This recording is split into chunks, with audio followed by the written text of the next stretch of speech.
ഈ 3 നില കെട്ടിടത്തിലേക്ക് കയറി പോകാൻ വേണ്ടി വളരെ വീതിക്കുള്ള സ്റ്റെയർ കേസ് ഉണ്ട്. ഈ സ്റ്റെയർ കേസ് ഒക്കെ കെട്ടിയതിന് ശേഷം ആ സ്റ്റെയർ കേസിന്റെ മുൻപിൽ ചിലർ അവരുടെ കയ്യൂക്കുണ്ട്.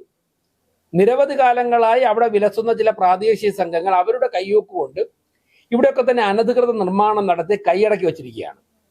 അവിടെയൊക്കെ തന്നെ നിയമവിരുദ്ധമായിട്ട് മാംസ വിൽപ്പനയും അതോടൊപ്പം തന്നെ മറ്റ് ബിസിനസ്സുകളും നടത്തുകയാണ്. ഇതിൽ പലരും ഇങ്ങനെ കട കെട്ടിയിട്ടിട്ട് 1000 രൂപ 2000 രൂപ ഓരോ ദിവസത്തേക്കും, ഒരു ദിവസത്തേക്ക് 1000 2000 3000 രൂപയ്ക്ക് പല ബിനാമികൾ പേരുകളിലും വാടകയ്ക്ക് കൊടുക്കുകയാണ്. അപ്പൊ അങ്ങനെ വളരെ വലിയ ക്രമക്കേടാണ് നടക്കുന്നത്. അതിന്റെ അടിസ്ഥാനത്തിൽ ഇന്നലെ വീണ്ടും ചേർന്ന ഭരണസമിതിയുടെ സ്റ്റാൻഡിംഗ് കമ്മിറ്റി ചെയർമാൻമാരൊക്കെ യോഗത്തിൽ അനധികൃതമായിട്ടുള്ള എല്ലാ നിർമ്മാണ പ്രവർത്തനങ്ങളും പൊളിച്ചു മാറ്റാൻ തീരുമാനിച്ചിട്ടുണ്ട്.